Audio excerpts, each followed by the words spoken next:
Don't get me wrong, okay? Minsan, hindi maiwasan, may mga kapatid tayong nag-go online, may dahilan sila, may sakit or what.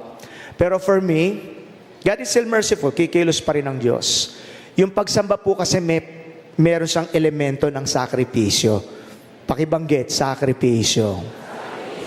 May elemento siya ng paggalang, pakibanggit, reverence.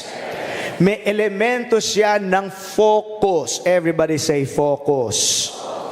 Alright. There are reasons. Yung iba malalayong lugar, that's okay. Pero sa mga lokal natin, kung meron pong nakikinig ngayon, I hope you will still love me after this. Kung lagi kang naka-online, wala kang sakit,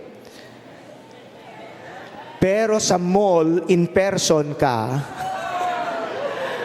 I don't think na malalim ang iyong pagsamba. It will help us to think, how do we express our reverence and focus to our God?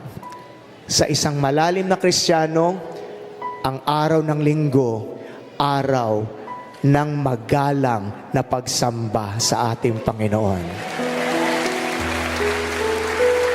Something to think about. Of course, there are some emergencies. Pero pag ganito ang pagkilala mo sa Diyos, hindi mo siya titipirin ng karampatang pagsamba.